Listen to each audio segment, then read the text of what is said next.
Young people, alam nyo na ang gagawin nyo, ha? Naghanda na kayo para sa camp. Ha? Sana handa kayong lahat. Pastor, walang financial. Eh, kung hindi ka handa, kahit may financial, hindi ka makakasama. Eh, maghanda ka lang. Eh, Pastor, naghanda ako, walang financial. Huwag ka sumama. Yay! Man! Okay? At least naghanda ka. Amen. Salamat doon sa mga nag-sponsor. Amen. At mag-sponsor pa. Hindi pa uli. Amen. And thank you rin doon sa nag-share ng ating sa project. Ngayon, hindi man ako mag-raise ngayon, ay gulong nyo na lang kay Ma'am Pio kung gusto nyo magbigay. Amen. At yung mga nag-commit, ay may commitment, ay bigay nyo na. Alright? Nakalista yan sa ating first fruit. No? Imamayos na doon sa mga commitment nyo. Sa mga tapos na, mag-start ka ulit. Nakikita nyo na doon sa daan? Amen. Ayan yun. Dapat umabot sa langit yan eh. Para pagka na-capture, mauna tayo. Di ba? Third floor. Naka-design po yan, third floor. Yung third, ay yun po yung ating fellowship hall. No? Para pag may okasyon, kaya hanggang maaari yung auditorium natin, yung simbahan, ayaw kong itaas. Kasi pag yung mga nagkakaedad na hirap na umakyat. At saka yung mga yung inilibing, idadaan dito, mahirap iyak-iyak. Di ba? Pastor, pati ba naman yung paghahanda, hindi natin maiwasan yan eh, pag hindi natin paghahanda. Tama ko ba? Takot ba kayo doon? Okay. Praise God. Sana yung vision ng pastor nyo, yun din ang vision nyo. Ha? Amen? Huwag pong magkaiba ang ating vision. Kasi ang church, gusto ng Panginoon, mayroong unity. At kaya naglagay ng leader. Amen? Amen. Amen. Praise the Lord. Tayo po lahat ay tumayo. At na-bless pa kayo sa mga special number. Amen. Please open your Bible in the book of Luke. Luke chapter 4. Chapter 5 verses 4 to 10. Luke chapter 5 verses 5 up to 10. Nakita niyo na. Chapter 5 verse 4 up to verse 10. Glance out into the deep. Umpisa natin sa verse 1. Amen ba? Amen. Share nyo ng Bible, yung walang Bible. From verse 1, sabay-sabay po tayong basa up to verse 10. Go. And it came to pass that as the people passed upon him to hear the word of God, he stood by the lake of Gennesaret. And so two ships standing by the lake, but the fishermen were gone out them, and were washing their nets. And he entered into one of the ships, which was Simon's, and prayed him that he would thrust out a little from the land. And he sat down and taught the people out of the ship. Now when he had finished speaking, he said unto Simon, launch out into the deep, and let down your nets for a draw. And Simon answering said unto him, Master, we have toiled all the night, and have taken nothing. Nevertheless, at thy word, I will let down the net. And when they had this done, they closed a great multitude of fishes, and the net brake. And they beckoned unto their partners, which were in the other ship, that they should come and help them. And they came, and filled both the ships, so that they began to sink. When Simon Peter saw it, he fell down at Jesus' knees, saying, Depart from me, for I am a sinful man, O Lord. For he was astonished, and all that were with him, at the draught of the fishes which they had taken. And so was also James and John, and the sons of Zebedee, which were partners with Simon. And Jesus said unto Simon, Fear not, from henceforth thou shalt catch men. Manalangin po tayo. Dakila namin Diyos, pagpalain niyo po ang iyong salita na aming nabasa na siya naming pagbabasihan sa aming pag-aaral ngayong umaga. Salamat po sa iyo po lahat ng kapurihan at kapasalamatan sa matamis mong pangalan, Panginoong Hesus. Amen. Amen. We be seated, please.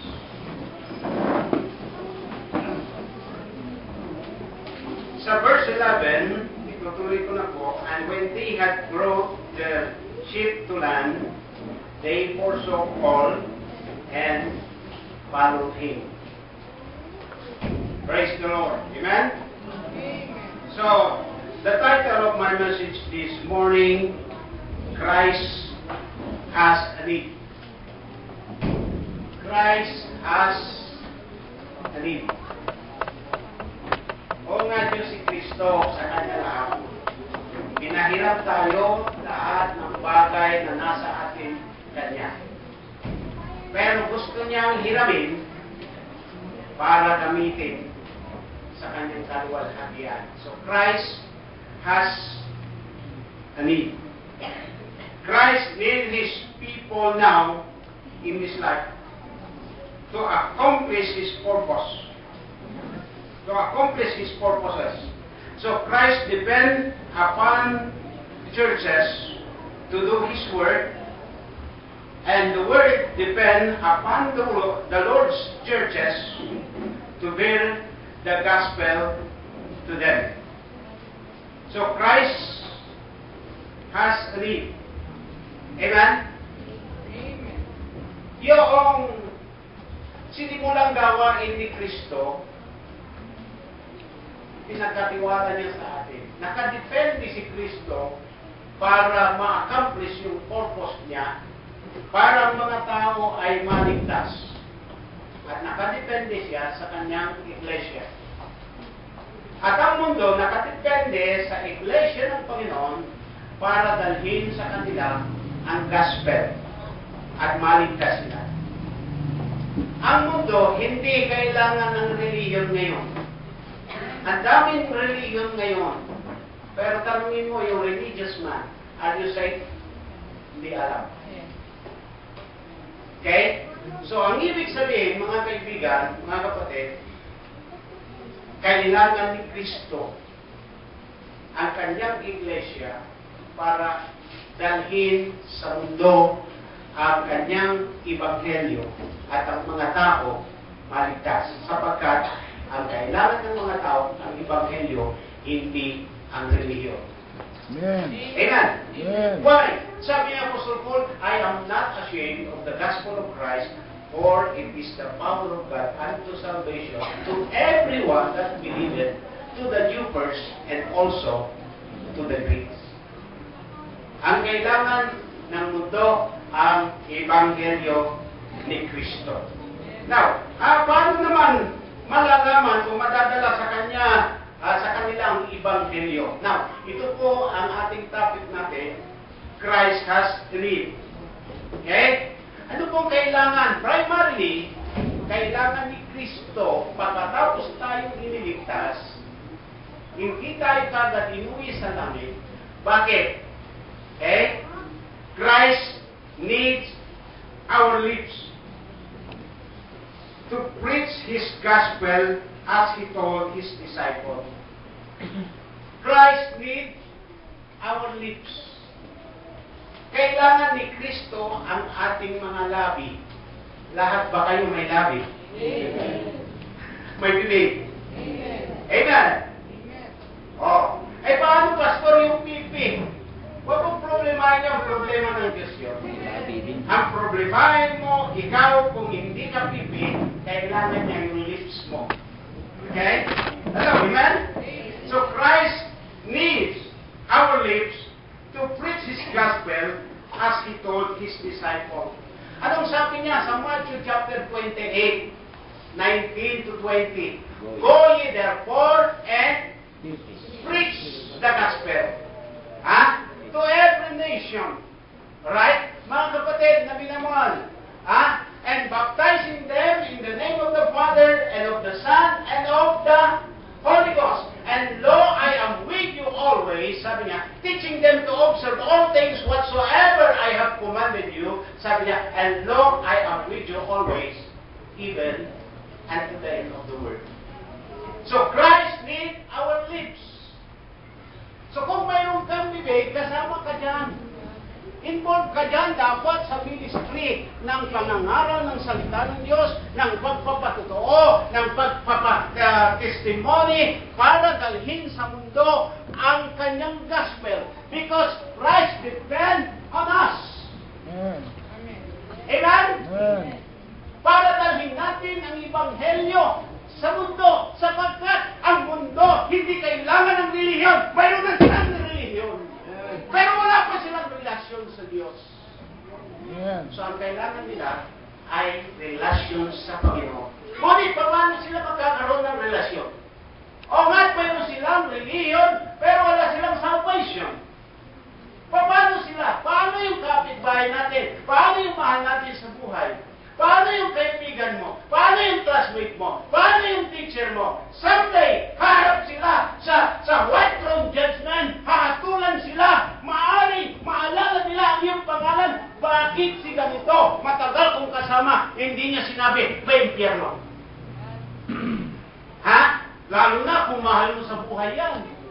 Kapatid, no, nandoon siya sa impyerno, nakaturo ang daliri niya sa'yo. Oy, alam mo pala may impyerno, hindi mo sinabi sa akin. Anak, ang tagal-tagal kitang naruga, pinalaki, pinag-aral. Alam mo may impyerno, hindi mo sinabi may impyerno pala.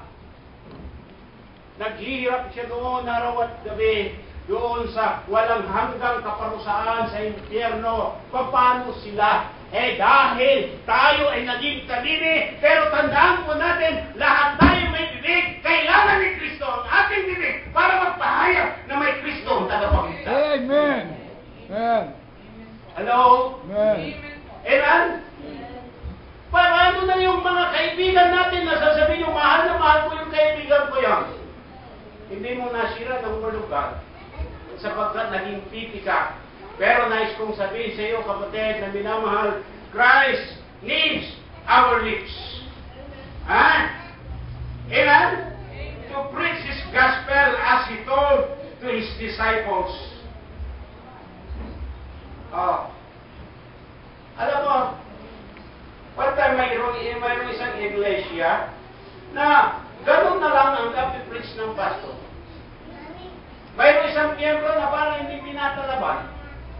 Halos personal na. Halos banggitin na yung pangalan. Okay? Nagkataon, baha. Pero active yan sa church. Umaten. Nagkataon sa baha. Siya na lang umaten. Nag-preach pa rin yung pastor. Pagkatapos nag-preach yung pastor, sinekhan siya yung miyembro. Anong sabi ng pastor? Anong sabi ng member? Sabi niya, Pastor, sayang kung nandito sana sila. Tinamaan sila.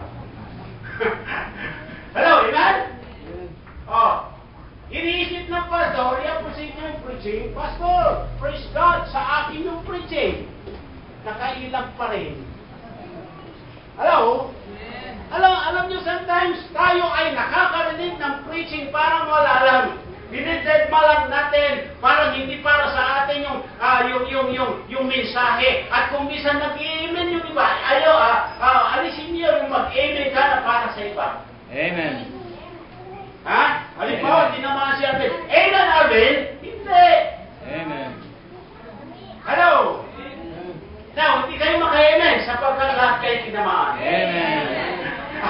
Amen, bro. Pag-amen kayo kasi lahat kayo tinamaan. Lahat tayo tinamaan. Amen. Because Christ needs our lips. May lips ba kayo? Pati lahat tayo tinamaan. Hello?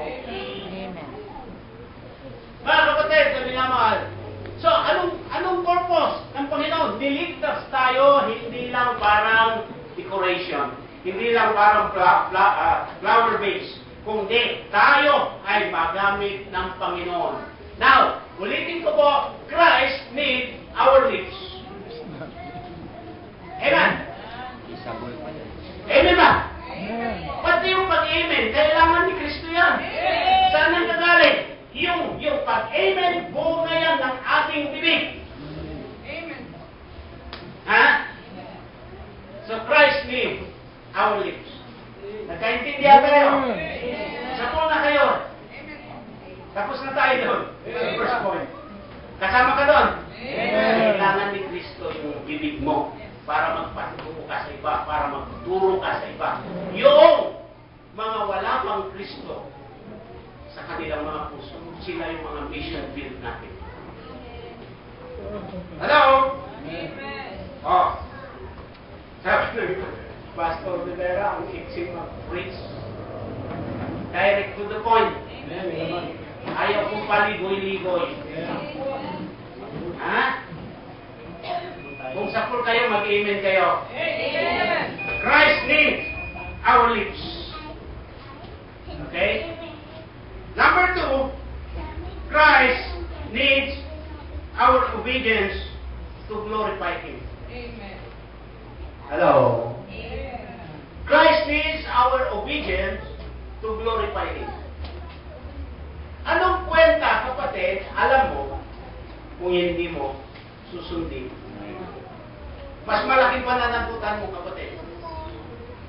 Oh, James chapter 4, verse 17, Him that knoweth to do good and doeth it not, to him it is sin. So Christ did our obedience. Hindi lang yun eh. Sa totoo, kahit hindi mo sundin ang Diyos, hindi mababawasan yung kanyang pagka-Diyos. Amen. Kahit sundin mo siya, hindi madadagdagan ang kanyang pagka-Diyos. Ang totoo, pag nakubay tayo sa Panginoon, ang balik sa ating blessing. Be-blessed tayo ng Panginoon. But Christ did our obedience to glorify Him. Ha? Kaysa, i-glorify mo ang iba. Alam niyo, maraming buhay ngayong wasak sapagkat ang gino-glorify nila, hindi yung tunay na Diyos. Diyos-Diyosan. Gino-Diyos nila yung hindi tunay na Diyos. Kaya marami rin taong napapahamak, malungkot ang buhay sapagkat ang gino-glorify nila, pera, material. Yes. Tama po. Kaya mo sa malulungkot na buhay. Yes, tama po. Amen? Pero anong sabi niya? Go ye and go the word. Sabi niya, ha? Sa Matthew chapter 28, verse 19, ulit. No? Ito po yung Great Commission.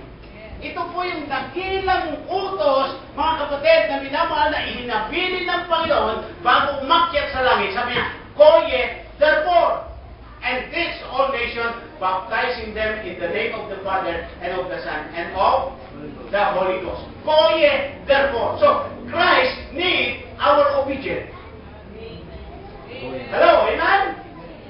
So, ang Great Commission is God's order. Kaya go. G-O. God's order. At ang... Kasi pag hindi ka nag-obey, disobedient ka. Tama ba? Oh, maraming Kristiyanong disobedient. Yes, tama. Bakit? Pinais ni Kristo. Mag-obey tayo sa Kanya. Oh. Bakit? Kailangan niya yung bibig natin. May bibig ka ba? Oo. Eh, ba't hindi ka nagpapatutuo? At yung bibig mo, dapat gamitin mo yan para sa kanyang kaluwalhatian. Hindi para sirain ang buhay ng iba. Hindi para mag-chismis. Hindi para magsinungaling. Amen? Hindi para manira ng karakter ng isang tao. Okay? Hello? Simple lang. Oh. Kailangan pa i-memory ito. Madaling maintindihan. Okay? Sabi ko sa mga estudyante ko sa preaching, sa humility, sabi ko, pag nag-preach kayo, huwag niyong intindihin yung sasabihin ng tao, mababaw. Huwag mong pakalalim para bukayin pa ng nakikinig at maintindihan. Huwag mo rin pakataas. Para kailangan pang tumungtong, para maintindihan, para magbukas pa ng dictionary, para maunawaan. I-simplify ninyo ang mensahe nyo. Kaya, inaabot ko kahit doon sa bata, dapat naintindihan ito. Yung para bang natatakpan lang ng aligabok na ihipa mo lang. Bitaw na. Hello? Mga kapatid na minamahal. So, Christ has a need. He needs our lips. Number 2, He needs our obedience. Okay? Hello? To glorify Him. Nagkaintindihan tayo? And Christ needs our life to reproduce His own. Christ needs our life to reproduce His own. Ang Kristiyano dapat ang bunga Kristiyano rin. Hello? Kristiyano ba kayo? Dapat may bunga ka. Pagharap mo sa Panginoon, magsusulit tayo doon at tatanungin ka ni Kristo, anong ginawa mo nung nandito ka sa lupa? Iniligtas ka ng Panginoon, ang kaligtasan libre. Pero yung reward mo, dapat tinarabaho mo. Tatanungin ka, para magkaroon ka ng reward, dapat may ginawa ka sa Panginoon. And Christ needs our life to reproduce His own. Galatians chapter 2 verse 20. Sabi ni Apostle Paul, I am crucified with Christ, nevertheless I live, yet not I, but Christ liveth in me. And the life which I now live in the flesh, I live by the faith of the Son of God, who loved me and gave Himself for me. Okay? Hello, amen? Yes. Now, yung buhay ni Kristo dapat makita sa buhay natin. At pagka makita ng iba yung buhay natin, na si Kristo'y nabubuhay sa atin, yung mga taong ayaw maniwala sa sinasabi natin, pag nakita nila sa ating gawa, maniniwala sila. Amen. Hello? Yes. Kaya napakahalaga po yung testimony natin sa Kristiyano. Sa bahay niyo, dapat hindi lang ikaw ang Kristiyano sa pamilya niyo. Okay, nauna kang Kristiyano, dapat may madadala kang Kristiyano na kasambahay mo. Hello, amen? Praise God, si Brother Joshua, kasama yung brother niya. Saan yung brother mo?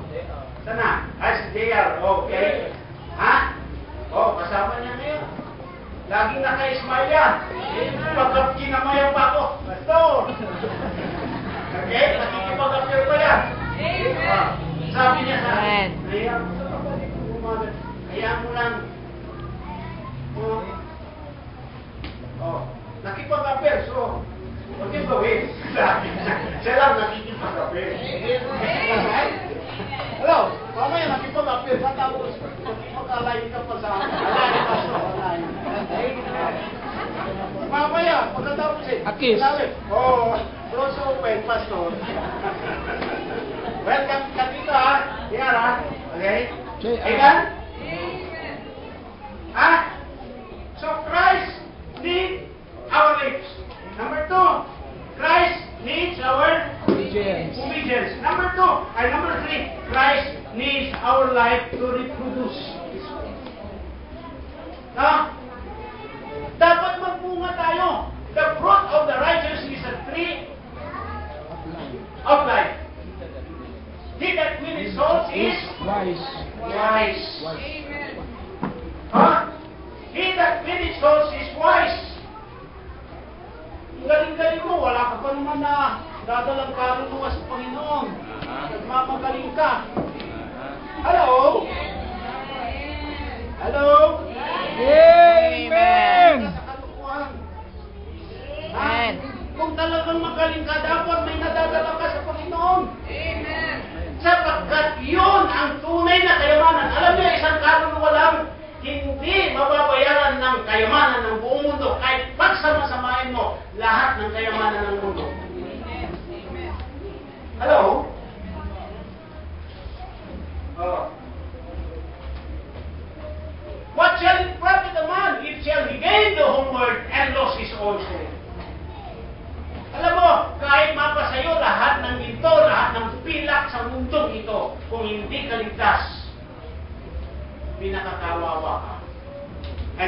God. Sa isang kaluluwa na naligtas lang. Tandaan nyo, sa Luke chapter 15, isang kaluluwa lang na naligtas, nagsisi, nagbalik loob sa Diyos. Ang sabi ko, may katuwaan sa langit. May awitan ng mga anghel sa langit. See? Ha? Paano alam nyo, lahat tayo, tandaan nyo to, lahat tayo, kaya ka nandiyan ngayon, mayroong ginamit ang Diyos para dalhin ka kay Kristo. Amen. Tama ba? Amen. May ginamit ang Diyos. Praise God! Yung mga apostol noon, nung namatay si Jesus Christ, binigyan sila ng Great Commission, humayo sila, hindi sila nagsarili. Kaya hanggang sa kabiyaw umabot ang Ebanghelyo ni Kristo. Amen. Bawat Kristiyano, mananatili sa simbahan, minamahal ang simbahan, nag-aral sa simbahan, lumago sa simbahan, minahal ang simbahan, pinrotektahan ang simbahan. Kaya may simbahan ngayon, natatayo sapagkat ang simbahan din ang iglesia ng Panginoon para isubo ang mga misyonaryo. Hello? Amen? Now, ito po ang dapat natin maintindihan. Ligtas na tayo. Praise God, hindi pinabayad ni Kristo ang kaligtasan. But, si Kristo, iniligtas tayo sapagkat kailangan niya ang bibig natin. Hello? Kaya yung bibig mo, dapat bibig ni Kristo yan. Hindi bibig ng Diablo. Hello? Hindi ang bibig ng Diablo. Nang isinusubo, sigarilyo. Nang isinusubo, iniinom, alak. Nang ibinubuga, usok. Nang inilalabas, mura. Hello? Dapat ang inilalabas mo, Ebanghelyo ni Kristo. So Christ needs our lips to preach His gospel as He told to His disciples. Christ needs our obedience to glorify Him, and Christ needs our lives to reproduce His own. Hello?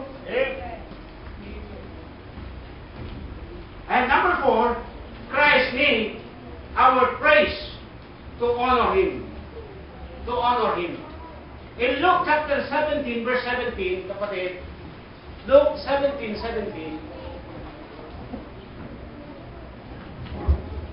ano sabi sa 17:17 na Luke? Jesus answering and said, were there not 10 twins, but where are the 9? Ang context dito, mga kapatid, nagpagaling si Jesus Christ ng 10 ketongin. May sakit. Okay? Nilinis niya sila. Pinagaling. Noong panahon na yon, panahon ni Kristo, yung ketong walang doktor na kapagpapagaling niya. Pero si Kristo, pinagaling sa isang iglap lang, pinagaling ang kanilang ketong. Hello, amen? Amen. Can you imagine, 10 pinagaling, isa lang nagbalik para magpasalamat. At alam niyo, naghahanap din ng Panginoon. Sabi niya, hindi ba 10 ang nilinis ko, pinagaling ko, pero nasaan? Yung siyam, ba't isa lang bumalik? Yeah. My brother and sister, linggo itinakda ng Diyos na dapat nandito tayo para luwalhatin natin siya, para sambahin natin siya sa Espiritu at sa katotohanan. Hinahanap ka ni Kristo pag wala ka dito. Ang Kristiyano na wala sa simbahan araw ng linggo, nasa maling lugar. Pastor, kung kailangan lang, may dahilan ka, may kaswilan ka sa dahilan mo kung hindi mo kaya pumunta dito sa simbahan. Araw ng linggo. Amen? Pero mas uunahin mo ang ibang appointment mo kaysa punta ka sa simbahan, ang Diyos, hinahanap ka. Sabi ko, natatakot ako doon sa ibang Kristiyano na araw ng linggo wala sa simbahan. Hello? Pastor! Nahilata na ako dun sanay na ako dun Antayin mo. May bayad po yan, mga kapatid. Amen? May bayad po yan. Ha? Pastor, okay lang eh. Wala akong nakikita eh. Tandaan nyo, may bayad po yan. Amen. Hindi ako ang maniningil.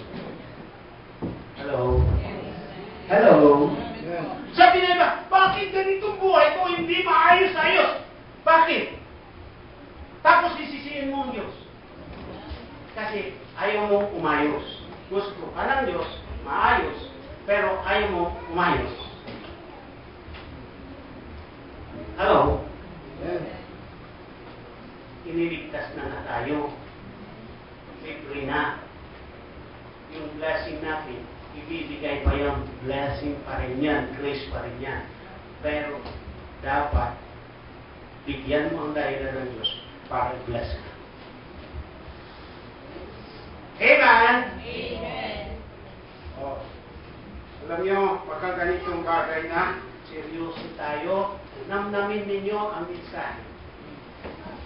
Yung ba'y patungkol sa akin, ako bang hindi ko hangarin na patamaan ka o saktan ka, hangarin ko at sa gabay ng Espiritu Santo sa inyong lingkod, sa pastor nyo, para makita natin ang ating sarili. Ang salita ng Diyos parang salamin. Papakita niya yung dungis natin. Amen ba? Amen. So Christ needs our lips, Christ needs our obedience, Christ needs our life, and Christ needs our praise and honor to Him. Okay? Nakita natin dito, hindi sila siningil ni Kristo eh. Pinagaling. Can you imagine yung getong, noong panahon na yun, no, pagkakitungin ka, isi-separate ka na sa pamilya mo. Gusto mo man yan, yakapin, halikan, hindi mo na magagawa. Ihiwalay ka. Wala pang gamot na natuklasan para pagalingin noon. Ngayon, medyo mayroon na. No? Kahit cancer ngayon, mayroon na. But, sila pinagaling ni Kristo. Pinagbayad ba sila? Hindi. Tama mo ba? Naganap pa ng sukli si Kristo? Hindi. Ang gusto lang ni Kristo, yung luwalhatin mo siya, pasalamatan mo siya. My brother and sister, ang kaligtasan na tinamo natin, wala kang kayang ibayad doon. Iniligtas ka ni Kristo, deserve mo ang impyerno, pero iniligtas ka niya, ginawa kanyang tagalangit. Anong gagawin mo ngayon?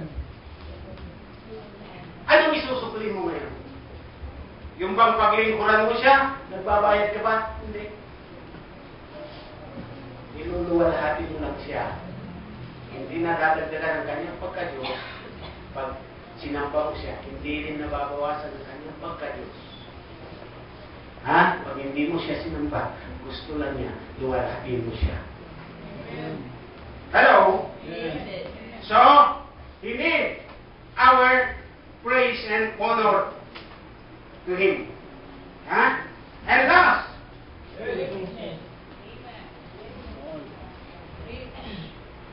no? Hello? Gusto niyo ba? Amen. Sana i-apply natin itong naririnig natin. Ganda ng attendance natin. Pero marami pang absent. Amen. Marami pang absent. Mamaya, yung iba, nasaan? Save more. Yung blessing ngayon, na natanggap mo, blessing pa rin mamaya. Ang araw ng linggo para sa Kanya. Amen. And last, Christ has lived. Hello? Amen. Christ needs our ears to reveal to us His secret. Kailangan ni Kristo yung tainga mo para ihayag sa iyo yung kanyang sekreto. May tainga ba kayo? Amen. O di lahat tayo tinamaan. May tainga tayo. Exempted yung walang tainga. Amen? Amen. Exempted yung walang tainga. Pero lahat tayo may tainga. Sasabihin mo, salamat, sila tinamaan. Ikaw, tinatamaan na rin dito. Para sa iyo rin itong mensahe. So He needs our ears to reveal His secret to us. Okay? Proverbs chapter 2, verse 2. Ano sabi sa Proverbs 2, verse 2? Buksan yung Bible nyo. Ano sabi? So that thou incline thine ears unto wisdom and apply thy heart to understanding. Amen. Ngunit nakakalungkot mga kapatid na ginawa ang sabi ng iba, kung lahat alam ko na, saka ako susunod. Hoy! Wala kang karapatan, malaman mo lahat. Kung yung konting nalalaman mo, hindi mo pa sinusunod. Amen. Amen. Hello? Kaya ba di isang bata, inutusan ng nanay? Ha? Anak, bili ka nga ng sardina sa tindahan. Nanay, turuan mo muna ako ng algebra bago kita sundin. Anong gagawin mo? Halika nga. Eh kung si Ma'am Biol yun, pipinutin eh. Hindi lang pipinutin na. Bakit? Okay, bawal na lang yun. Hello, amen? Pero ang prinsipyo ng Bible, pagka ang anak mo lumalabag, paluin. Hindi kaya balikin niya. May batas tayo ngayon. May binabawal ng mamalo ng bata. I-reverse psychology mo na raw. Ha? Alam niyo, ang batas natin ngayon, maraming butas. Yung mga minor, kahit nakagawa yan ng mabigat na kasalanan, pwede ikulong. Kaya lumalaki ulo ng iba. Yung iba, ginagamit ng mga sindikato para magbinta ng drugs. Ang bawal na gamot. Hello? Hello, amen? Eh, tandaan niyo yung mga politician na yan. Gumagawa ng ganung batas, huwag nyo na iboto. Amen ba? Amen. Oh, pulpito yan, pastor. Oo! Katotohanan ang sinasabi ko sa inyo. Amen? Amen. Pag mali, mali. Kailan pa naging tama ang mali? Ha? Pelikula yun. Amen ba? Amen. Pag mali, mali. Ang Bible ang basihan natin, ito ang standard natin. Now, para kapatid na minamahal, Kristiyano ka, i-consider mo ang sarili mo kasama dito. Kailangan ka ni Kristo. Amen. Okay? Christ needs our lips. Christ needs our obedience. Christ needs our life to reproduce His own. And Christ needs our praise and honor to Him. And last, Christ needs our lips. Amen? Amen. Sabi niya that to reveal His secret. Sabi niya, so that thou incline thy ears unto wisdom and apply thy heart to understanding. Now, Kristiyano ka, iwasan mo na makipag-compromise ka sa mundong ito. At ang tanging dapat mong gawin, kung anong natutuhan mo sa Bible, i-apply mo. Ang sabi niya, I beseech you therefore, brethren, Romans chapter 12, verse 1 and 2. I beseech you therefore, brethren, by the mercies of God, that you present your bodies, not only your ears, your lips, whole body. Present your bodies a living sacrifice, holy and acceptable unto God, which is your reasonable service. And be not conformed to this world, but be transformed by the renewing of your mind, that ye may prove what is that good and acceptable and perfect will of God. Incline thine ears to wisdom. Okay? That ye may prove what is that good, ano yung good and acceptable and perfect will of God. Pag nasunod mo yun, kapatid, I believe na ang buhay mo ay aayusin. Hindi ka mahihirapan. Gusto ng Panginoon tayo lumakad sa kanyang kalooban. hindi tayo maging independent sa Kanya. Amen? Dapat lagi tayong dependent sa Kanya. At alam mo, kung ligtas ka na, huwag mong ipagpalit ang Panginoon sa ibang bagay. Huwag kang makipag-appointment ng iba. Araw ng linggo, dapat nasa simbahan ka. Amen. Hello? Amen? Prinsipyo yan. At base sa banal na kasulatan. God bless you. God, Christ has a need. Bago mo gawin ang isang bagay, alalahanin mo ang isa ito. Christ has a need.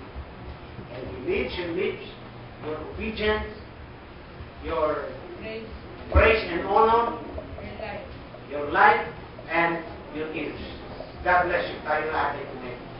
Kaya, manalangin ka sa Panginoon at kinig ka ng salita ng Diyos. Anong response mo? Ito po ang pagkakataon mo ngayon lumapit dito sa harapan. Kinig your praise and honor.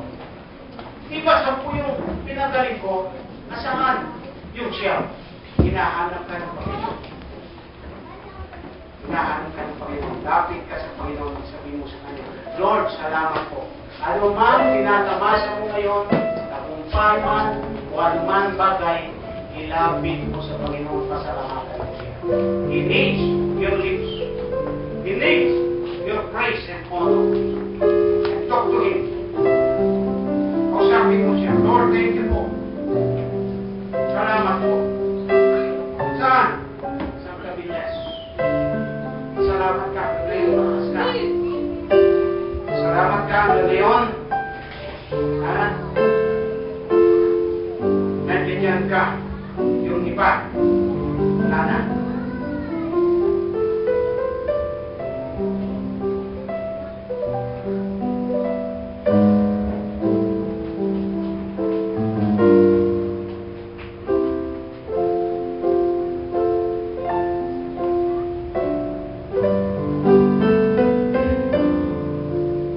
Panginoon Diyos, muli kami po ay nagpupuling at papasalamat. Narito ang inyong mga anak. Nalalaman niyo po lahat ng bagay. Aming puso, laman ng aming isipan. Lord, patawarin mo po kami doon sa mga pagkukulang po namin. Maring pagpapapuri o pagiging makasarili at nilalabag namin ang iyong kalooban. Diyos, patawarin mo po kami. Salamat sa mga anak mo nandito ngayon upang mag-aaral ng iyong salita at sumamba. Habang naging dalangin ang iyong salita na nahayag sa aming kalagitnaan ay itago po nila ito sa kanilang mga puso at i-apply nila sa araw-araw ng kanilang pamumuhay upang sa ngayon, Panginoon, kami po ay magpapalay. Salamat naman. Magsumukay po ng revival sa puso ng bawat anak mo. Magpagaling kayo po sa mga may karamdaman. Muli, nilalapit namin sa inyo si Nanay Bering sa kanyang complete recovery. Ganon din po si Sister Teresa. Lord, ikaw po ang pinakamagaling na magagawa. Ang bawat isa sa amin na narito ngayon na mayroong taglay na karamdaman. Lord, maaaring pinitis lang namin ito. Dalangin po namin ito ang aming katawang lupa. Alisin mo po ang mga karamdaman na aming taglay. Sapagkat ikaw ang aming Diyos na nagpapagaling. Salamat sa umagang ito